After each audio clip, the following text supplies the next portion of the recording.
আল্লাহ রাব্বুল আলামিন বলেন, ওয়ামা খালাকতুল জিন্না ওয়াল ইনসা ইল্লা লিয়াবুদুন। ও মানব জাতি, তোমরা জেনে রাখো, তোমাদেরকে সৃষ্টি করার আমার একটাই মাত্র উদ্দেশ্য, আমার একটাই মাত্র নিয়ত। তোমাদেরকে যে কারণে সৃষ্টি করেছি সেটা হলো তোমরা আমার ইবাদত করবে, তোমরা অন্য কারো ইবাদত করবে না, বরং সব সময় আমার ইবাদত করবে। ইল্লা লিয়াবুদুন, শুধুমাত্র তার ইবাদত করার জন্য। তাহলে আমাদেরকে তৈরি করার আল্লাহর অন্য কোনো উদ্দেশ্য আছে? অন্য কোনো উদ্দেশ্য নাই, শুধুমাত্র উদ্দেশ্য একটা, সেটা হলো আমরা তার ইবাদত করব। কোনো একটা জিনিসকে যদি কেউ কোনো কাজের জন্য নিয়োজিত করে, সেই জিনিস দিয়ে যদি তার সেই কাজ অর্জন না হয়, তাহলে সে সেই জিনিসটাকে রাখে না। কি বলেন? আপনি একটা টুপি কিনলেন, টুপিটা আপনার মাথায় ঠিকমতো খাটে না, আপনি কি সেই টুপিটা আপনার কাছে রাখবেন? আপনি মাথায় দিবেন? দিবেন না। কেন? কারণ সেটা আপনার মাথার সাইজে মিলে নাই, আপনার মাথায় লাগে না। আপনাকে একজন একটা পাঞ্জাবি উপহার দিল অথবা একটা শার্ট উপহার দিল, এখন সেটা আপনার পরনে লাগে না, আপনার শরীরে ফিট হয় না, আপনি সেটা রাখবেন না। সে যতই মহাব্বত করে দিক, যতই ভালোবেসে আপনাকে দিক না কেন, সেটা আপনি তখনই রাখবেন যখন সেটা আপনার শরীরে ফিট হয়। আল্লাহ রাব্বুল আলামিন আমাদেরকে সৃষ্টি করেছেন শুধুমাত্র তার ইবাদত করার জন্য। আল্লাহ রাব্বুল আলামিনের সেই উদ্দেশ্য যখন কোনো বান্দার থেকে হাসিল না হবে, তখন আল্লাহ রাব্বুল আলামিন বলেন, আমি অবশ্যই তাকে জাহান্নামের আগুনে নিক্ষেপ করব। বলেন না নাউজুবিল্লাহ। তাহলে আপনার আমার যেই উদ্দেশ্যের কারণে একটা জিনিস আমরা নেই, সেই উদ্দেশ্য যখন হাসিল না হয়, সেটা আপনার আমার কাছে রাখি না, বরং অন্য কাউকে সেটা দিয়ে দেই। যদি কোনোভাবে কোনো কাজে না লাগে একদম, তাহলে সেটা আমরা ফেলে দেই। কিন্তু আল্লাহ রাব্বুল আলামিন বলেন, আমি বান্দাকে বারবার সুযোগ দেই। বান্দা অন্যায় করে, আমার ইবাদত করে না, বছরের পর বছর যায়, কোনো একটা মাধ্যমে আমি তাকে সতর্ক করি। সতর্ক করার পর আল্লাহ রাব্বুল আলামিন বান্দাকে বুঝিয়ে দেন, বান্দা তোমার সময় চলে যাচ্ছে, তোমার এখনও ঠিক হতে হবে, তোমার এখনও সময় আছে। তুমি যদি ঠিক হও তাহলে আল্লাহ রাব্বুল আলামিনের কাছে তুমি সম্মানিত হবে। আর যদি তুমি এখনও ঠিক না হতে পারো, তুমি আগে যেইভাবে চলতেছিলে সেইভাবে চলতে থাকো, তাহলে তোমার মধ্যে কোনো পরিবর্তন আসবে না, তাহলে তুমি আল্লাহ রাব্বুল আলামিনের কাছে শাস্তির সম্মুখীন হবে। আল্লাহ রাব্বুল আলামিন আমাদেরকে যেই কাজের জন্য সৃষ্টি করলেন, সেই কাজ যদি আমাদের মাধ্যমে হাসিল না হয়, আমরা যেইভাবে একটা জিনিস আমাদের কাজে না লাগলে ফেলে দেই, আল্লাহ রাব্বুল আলামিন আমাদেরকেও ঠিক একইভাবে জাহান্নামের আগুনের মধ্যে ফেলে দিবেন। সুতরাং আমাদেরকে শুধুমাত্র আল্লাহ রাব্বুল আলামিনের ইবাদত করতে হবে। আল্লাহ রাব্বুল আলামিনের ইবাদতের মধ্যে সবচাইতে বড় ফরজ হলো 5 ওয়াক্ত নামাজ। এতে কোনো সন্দেহ আছে নাকি? কি বলেন, সন্দেহ আছে? নাই। কিন্তু তারপরেও 5 ওয়াক্ত নামাজের সময় মসজিদটা খালি থাকে, একটা কাতার পূরণ হতে চায় না। একটা কাতারে কয়জন মানুষ ধরে? কয়জন মানুষ একটা কাতারে দাঁড়াতে পারে? সর্বোচ্চ 15 জন, একেবারে চাপাচাপি করে দাঁড়ালেও 15 জন। তারপরেও এই 15 জন মানুষ পাওয়া যায় না, এক কাতার মানুষ, এক কাতার মুসল্লি পাওয়া যায় না। 4 জন 5 জন, এমনকি মাঝে মাঝে ইমাম সাহেব একা একাও নামাজ পড়তে হয়। কি বলেন, এরকম আছে না? নাই, অভাব নাই। তাহলে এত মানুষ আল্লাহ রাব্বুল আলামিন আপনাকে এক উদ্দেশ্যে সৃষ্টি করছেন, আর ইমাম সাহেবকে কি আরেক উদ্দেশ্যে সৃষ্টি করছেন নাকি? আল্লাহ রাব্বুল আলামিন সবাইকে এক উদ্দেশ্যেই সৃষ্টি করেছেন। কি বলেন, সবাইকে তো এক উদ্দেশ্যেই সৃষ্টি করেছেন। তাহলে আপনার উপরেও যেই কাজটা ফরজ, আরেকজনের উপরেও সেই কাজ ফরজ। সবার উপরে আমাদের একই কাজ ফরজ। এই জন্য আমাদের সবাইকে সেই একইভাবে ইবাদত করতে হবে। আল্লাহ রাব্বুল আলামিন আমাদেরকে এই দুনিয়াতে কিছু সময় অবকাশ দিয়েছেন। এই দুনিয়ার জিন্দেগি একদিন শেষ হয়ে যাবে। 60 বছর, 70 বছর, 100 বছর, হয়তোবা তার চাইতেও কিছু বেশি। এরপরে আমাদের সময় একদিন শেষ হয়ে যাবে, এরপরে আবার আরেক জেনারেশন আসবে, আবার তাদের সময়ও শেষ হয়ে যাবে। এইভাবে চলতে থাকবে, চলতে চলতে আমাদেরকে কবরে চলে যেতে হবে। কি বলেন, কবরে যেতে হবে কি না? কবরে আমাদের সবাইকে যেতে হবে। কবরে না গিয়ে কেউ যদি এই দুনিয়ায় থাকতে চায়, কোনোভাবে তার এই দুনিয়ায় থাকা সম্ভব হবে? কখনোই তার জন্য এই দুনিয়ায় থাকা সম্ভব হবে না। এই দুনিয়া ছেড়ে অবশ্যই কবরে যেতে হবে। তাহলে কবরে যাওয়ার পর কিছু দরকার আছে কি না? এই দুনিয়াতে যখন আপনি বাজারে যান, তখন এমন কোনো মানুষ পাওয়া যায় যে বাজারে ব্যাগ নিয়েছে কিন্তু টাকা পয়সা নেয় নাই, না নিয়ে সে বাজার করতে রওনা হয়েছে? এইরকম মানুষ আছে? এইরকম মানুষ পাওয়া যাবে না। বরং সবাই বাজারের ব্যাগও নেয়, আবার পকেটে টাকাও নিয়ে যায়। টাকা ছাড়া কেউ মাছের আড়তেও যায় না, টাকা ছাড়া কেউ বাজারে যায় না। অনেক সময় মনে না থাকলে সেটা ভিন্ন কথা, কিন্তু টাকা ছাড়া বাজার করতে যায় না। কিন্তু আমাদের মানুষ, আমরা আমাদের আমল ছাড়া আমরা পরপারে যাওয়ার জন্য প্রস্তুত। কারণ কার মৃত্যু কখন এসে যায় এটা কেউ বলতে পারে না। কি বলেন, পারবে নাকি? মৃত্যু কখন আসবে কেউ বলতে পারবে না। দুনিয়াতে অনেক বড় বড় মনীষী ছিলেন, অনেক বড় বড় টাকার বাহাদুরি ছিল। আপনার আমার কয় টাকা হয়েছে, কয় লাখ টাকা হয়েছে, কত কোটি টাকা হয়েছে? দুনিয়াতে হাজার হাজার শত শত কোটি টাকার মালিক হামান, কারুন, আরও অনেক বড় বড় টাকার মালিক ছিলেন, অনেক বেশি সম্পদের মালিক ছিলেন। এই রকম মানুষরা পর্যন্ত এই দুনিয়াতে স্থায়ী হতে পারেনি। এমনকি নমরুদ চেয়েছিল আল্লাহ রাব্বুল আলামিনকে হত্যা করবে, বলেন না নাউজুবিল্লাহ। এই নমরুদ কি করলো? চারটা বিশাল বিশাল পাখিকে একটা মাচার চার কোনায় বাঁধলো। মাচার চার কোনায় বাঁধার পরে পাখির মুখের সামনে গোস্তের টুকরা দিল। এবার গোস্তের টুকরা দেওয়ার পর পাখি গোস্ত খাওয়ার আশায় ওরা শুরু করলো। পাখি কি করলো? গোস্ত খাবে, ওর টার্গেট হচ্ছে গোস্তটা ধরবে। কিন্তু গোস্তের টুকরাটা এমনভাবে ফিট করছে, পাখি উড়তেছে কিন্তু গোস্তের টুকরাটা ধরতে পারতেছে না।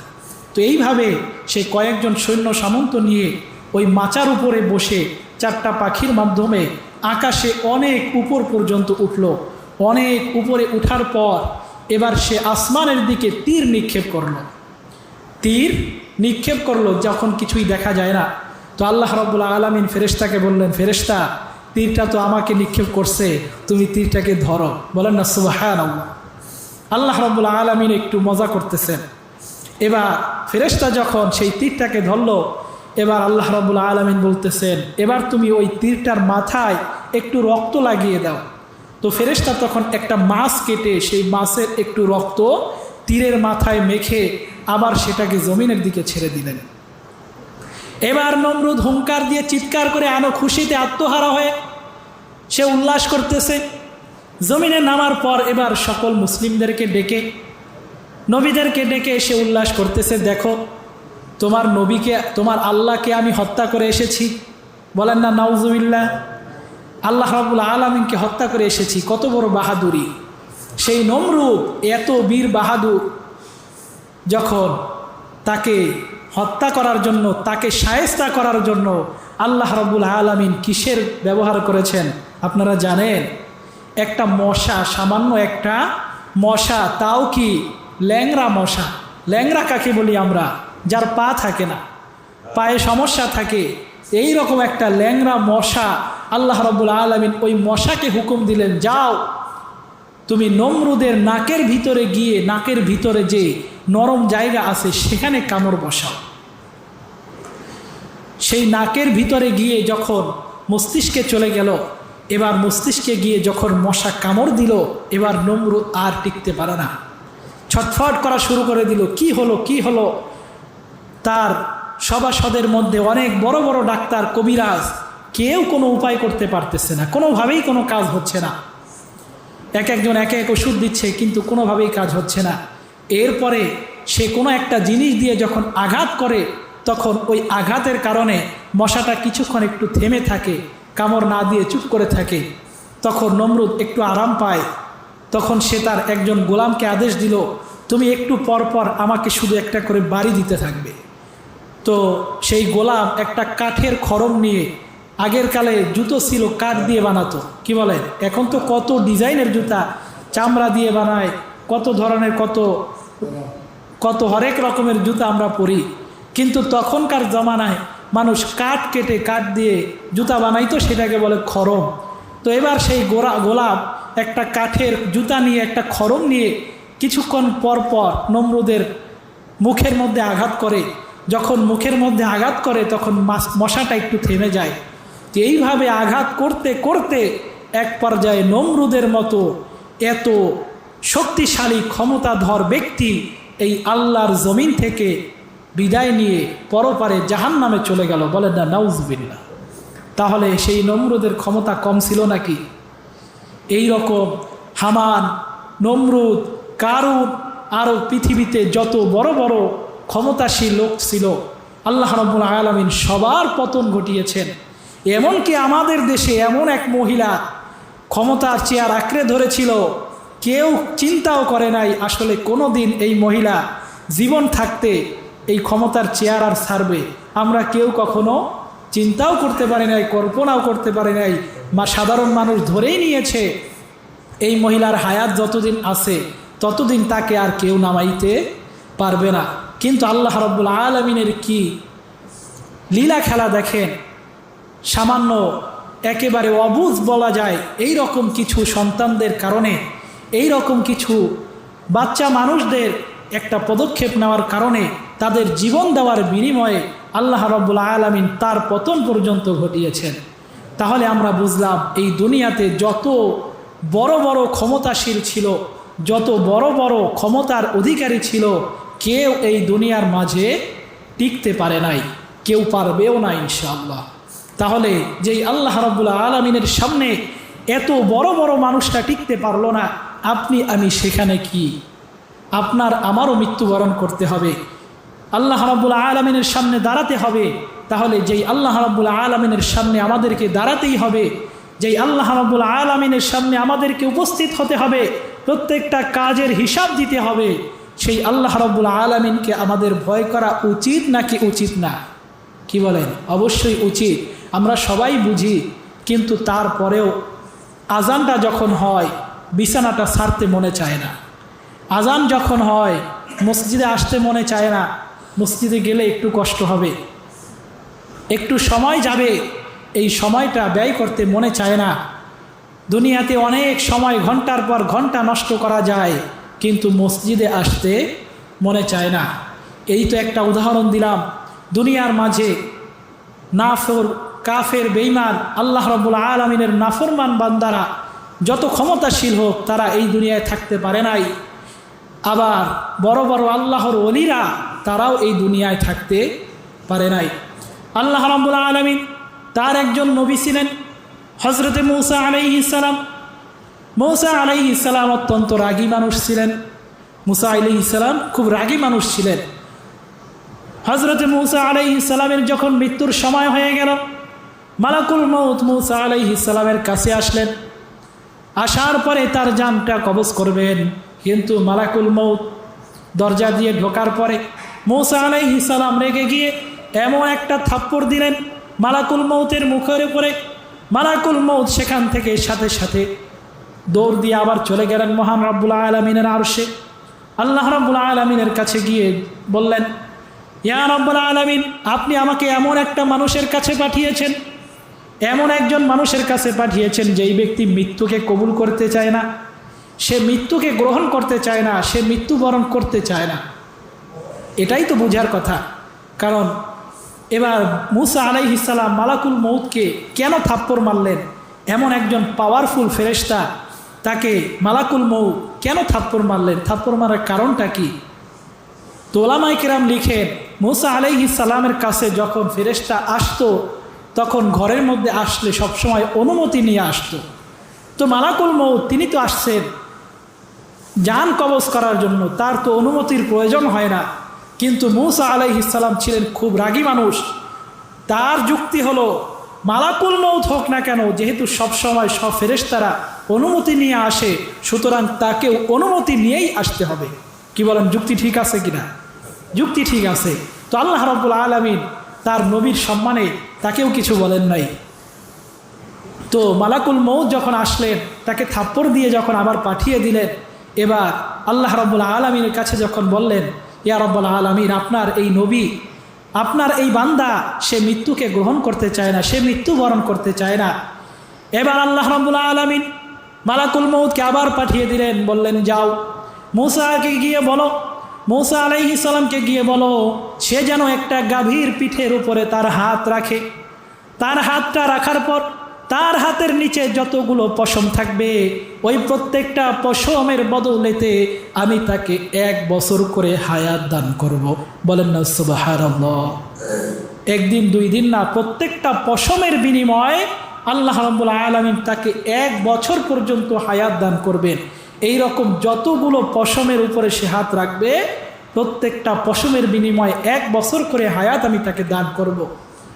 তো এবার মালাকুল মউত আল্লাহ রাব্বুল আলামিনের কাছ থেকে আবার মূসা আলাইহিস সালামের কাছে আসলেন, জিজ্ঞাসা করলেন, হে আল্লাহর নবী মূসা, আল্লাহ রাব্বুল আলামিন আপনাকে এই অফার দিয়েছেন, আপনি এই অফার গ্রহণ করবেন কিনা? এবার মূসা আলাইহিস সালাম জিজ্ঞাসা করতেছেন, তারপরে কি হবে? এই তো এতগুলো বছর আমি হায়াত পাবো, এতগুলো বছর হায়াত পাওয়ার পরে তারপরে আমার সাথে কি হবে? মূসা আলাইহিস সালামের কথা শুনে ফেরেশতা বললেন, এরপরে আপনাকে অবশ্যই মৃত্যু গ্রহণ করতে হবে, আপনাকে অবশ্যই মৃত্যুবরণ করতে হবে, কারণ মৃত্যুবরণ করা ছাড়া এই দুনিয়ার কোনো প্রাণী আর কোনো উপায় নাই। তো এই কথা শোনার পর মূসা আলাইহিস সালাম বললেন, যেহেতু আমাকে মৃত্যুবরণ করতেই হবে, তাহলে আমি আর দেরি করব না, আমি এখনই মৃত্যুবরণ করতে চাই। এরপরে মালাকুল মউত মূসা আলাইহিস সালামের জানটাকেও কবজ করে নিলেন। তো মূসা আলাইহিস সালাম একজন নবী হওয়ার পরে, তারপরেও তারা এই দুনিয়াতে তারা হায়াতের জিন্দিগি তাদের শেষ হয়ে গেছে।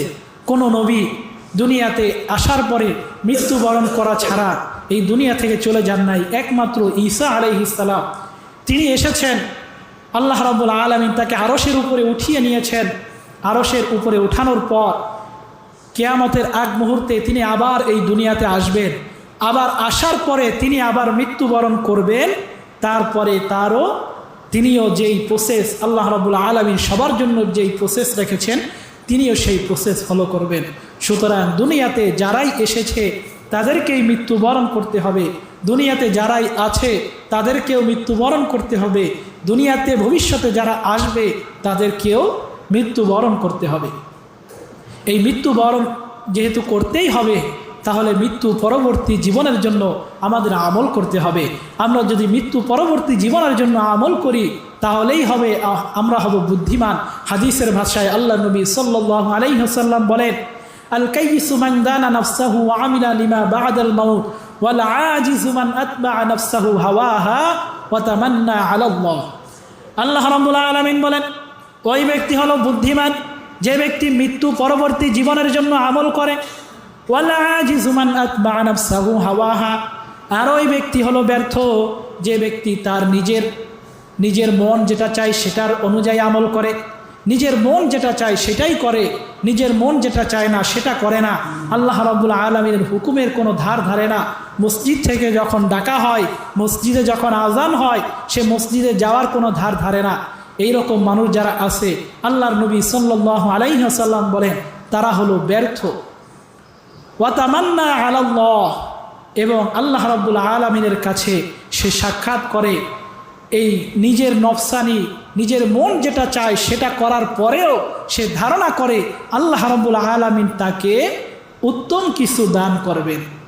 এই রকম বোকার স্বর্গে যারা বসবাস করে, এই রকম মানুষদেরকে আল্লাহ রাব্বুল আলামিন তার প্রিয় হাবিবের মাধ্যমে বলিয়েছেন যে তারা হলো ব্যর্থ মানুষ। এই জন্য আমরা যারা সফল হতে চাই তাদেরকে আল্লাহ রাব্বুল আলামিনের ইবাদত করতে হবে। দুনিয়াতে 2টা জিনিস যার ঠিক আছে তার সব কিছু ঠিক হয়ে যাবে।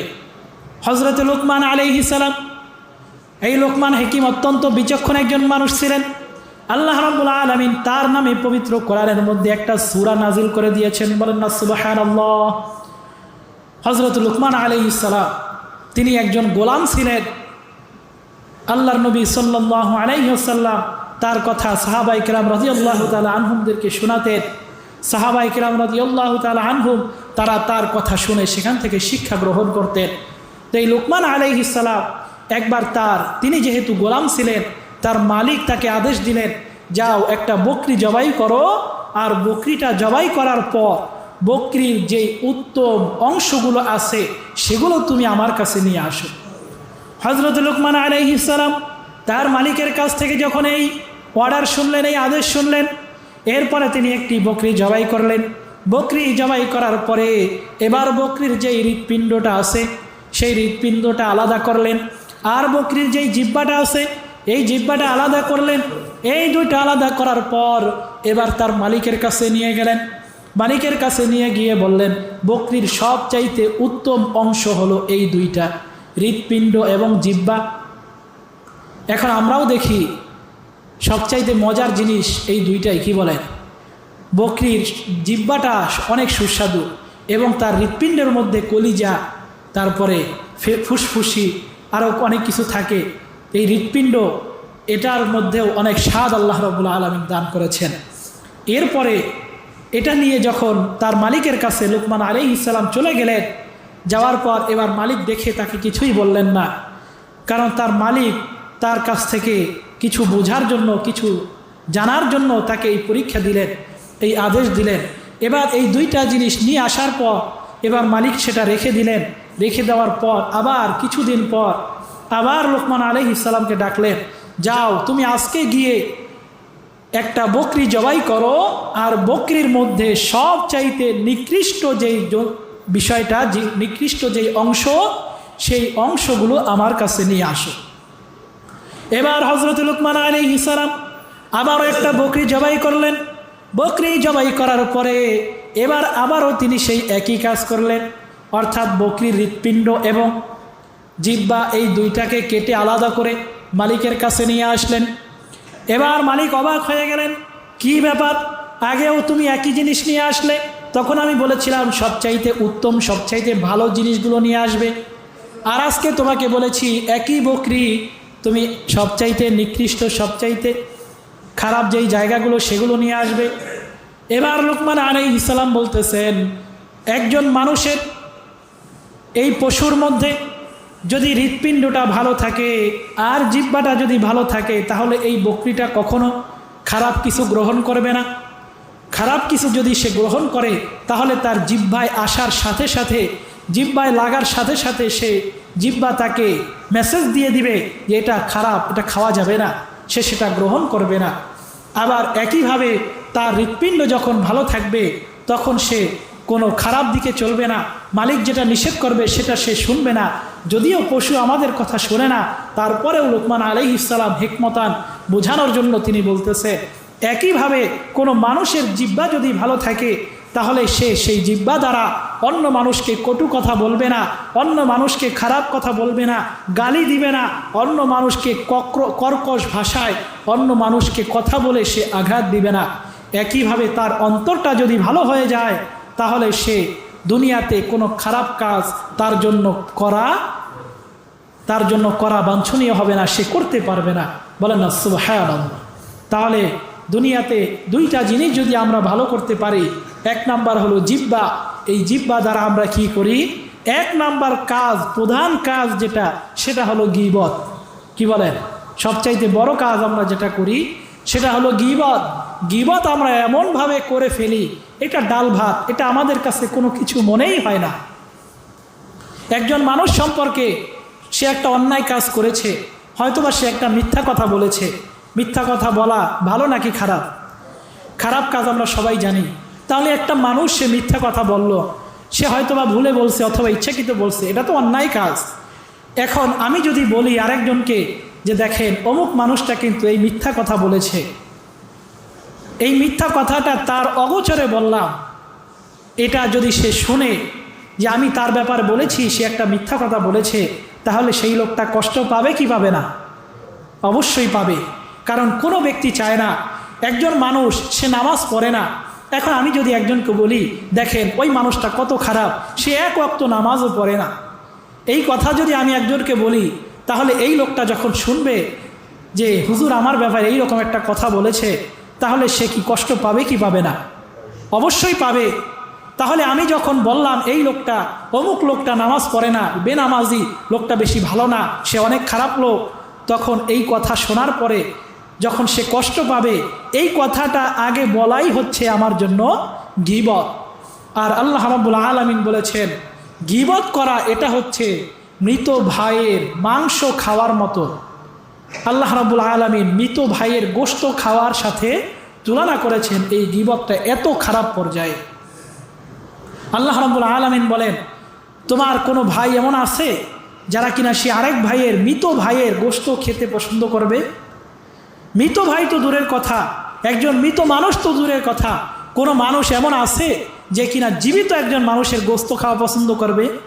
তাহলে যেইখানে একজন মানুষ আর একজন মানুষের গোশত খাওয়া পছন্দ করবে না, এটাকে সে একেবারে ঘৃণা ভরে প্রত্যাখ্যান করবে, তাহলে সেই মানুষটা একজন মৃত মানুষের গোশত কিভাবে খেতে পারে? তো আল্লাহর নবী সাল্লাল্লাহু আলাইহি ওয়াসাল্লাম এবং আল্লাহ রাব্বুল আলামিন দুজনেই মানুষকে সতর্ক করেছেন। আল্লাহ রাব্বুল আলামিন কোরআনে বলেছেন, মৃত মানুষের গোশত খাওয়ার মতো একজনের গীবত করা। আপনার ভাই নামাজ পড়ে না, আপনি তাকে সরাসরি বুঝিয়ে বলেন, আপনি তাকে দাওয়াত দেন, কিন্তু আপনি তাকে গীবত করতে পারবেন না। আপনার ভাইয়ের একটা খারাপ দোষ আছে, সে মিথ্যা কথা বলে, সে বিড়ি খায়, সে সিগারেট খায়, আপনি পিছনে গিয়ে তার গীবত করলেন, আপনি গুনাহগার হবেন। দুনিয়াতে এমন অনেক মানুষ পাওয়া যাবে যারা কিনা দুনিয়াতে অন্যায় কাজ করেছে, আল্লাহ রাব্বুল আলামিনের উপরে ঈমান এনেছে, সাধ্যমতো ফরজ ইবাদত করেছে, যখন পারে নাই ইবাদত করে নাই, কিন্তু মানুষের গীবত করে নাই। এই রকম মানুষরা কাল কিয়ামতের ময়দানে হাসতে হাসতে জান্নাতে যাবে। বলেন না সুবহানাল্লাহ। কেন? নামাজ না পড়লেও, নামাজ বাদ থাকলেও তারা জান্নাতে যাবে কিভাবে? কারণ ওই যে তারা গীবত করে নাই, কিন্তু অন্যরা তার গীবত করেছে। অন্যরা তার গীবত করার কারণে অন্যদের আমল নামার সওয়াবগুলো তার আমল নামায় চলে আসবে। এরপরে তাদের আমল নামায় যদি সওয়াব না থাকে, তাহলে তার গুনাহগুলো তাদের আমল নামায় চলে যাবে। এইভাবে তাদের আমল নামাগুলো আস্তে আস্তে ভরে যাবে, আর তারা জান্নাতে চলে যাবে তাদের ঈমান থাকার কারণে, আর তাদের গুনাহগুলো অন্যান্য মানুষের আমল নামায় চলে যাওয়ার কারণে। এই জন্য আপনি জানেন না আপনার আমল করার সওয়াবগুলো কোথায় চলে যাচ্ছে। এই জন্য জিহ্বাকে যারা সংযত করতে পারবে, জিহ্বাকে যারা নিয়ন্ত্রণ করতে পারবে, তাদের আমল নামা সুন্দর হবে, যদিও তারা আমল কম করে। কিন্তু যদি জিহ্বাকে আপনি সংযত করতে না পারেন, কথায় কথায় গীবত করে ফেলেন, কথা না বললেই নয়, এই রকম বলে কথা বলে ফেললেন, গীবত হয়ে গেল, এমন একটা কথা বলা শুরু করছেন, বলতে বলতে বলেন আসলে না বলে আর পারলামই না, এরপরে গীবত করে ফেললেন, তাহলে এই গীবত করার কারণে আপনার আমল নামার সওয়াব চলে যাবে আপনার ভাইয়ের আমল নামায়। আর যদি আপনার আমল নামায় সওয়াব কম থাকে, সেই পরিমাণ যদি না থাকে, তাহলে তার গুনাহ আপনার আমল নামায় চলে আসবে। এই জন্য অনেক মানুষ অনেক আমল করার পর কিয়ামতের ময়দানে যখন আল্লাহ রাব্বুল আলামিনের সামনে দাঁড়াবে, বলবে আল্লাহ আমি তো অনেক ইবাদত করেছি, অনেক নামাজ পড়েছি, কিন্তু আমার আমল নামা এরকম খালি কেন? আল্লাহ রাব্বুল আলামিন বান্দাকে দেখিয়ে দিবেন, তুমি মনে করো অমুক দিন দোকানে বসে চা খেতে খেতে অমুক ভাইয়ের গীবত করেছ, এমনকি মসজিদে নামাজ পড়ার পর মসজিদের বাহিরে বের হয়ে অমুক ভাইয়ের গীবত করেছ, আবার মাঝে মাঝে মসজিদের কাতারে বসে এমন কথা বলে ফেলেছ আর এক ভাইয়ের গীবত হয়ে গেছে। ওই আমল করার কারণে, ওই বদ আমলের কারণে তুমি যেই নামাজ পড়েছ তোমার সওয়াব হয়েছে, ওই সওয়াবগুলো তোমার ভাইয়ের আমল নামায় চলে গেছে, এই কারণে তোমার আমল নামা আজকে শূন্য হয়ে গেছে। এই রকম অনেক মানুষ কিয়ামতের ময়দানে হাই হাই করবে, বলবে কি করলাম, আমি যদি সেদিন আমার জিহ্বাকে বন্ধ রাখতাম, আমার মুখটাকে বন্ধ রাখতাম, তাহলে আজকে আমার আমল নামা এইরকম খালি থাকতো না। আফসোস করবে, কিন্তু তখন আফসোস করলে কোনো লাভ হবে না। এই জন্য আমাদের জিহ্বাকে আমাদের সংযত করতে হবে। আল্লাহ রাব্বুল আলামিন যা কিছু বললাম আমাদের সকলকে আমল করার তৌফিক দান করুন। ওয়া মা আলাইনা ইল্লাল বালাগ, যাদের সুন্নাত বাকি আছে সুন্নাত আদায় করে নিন।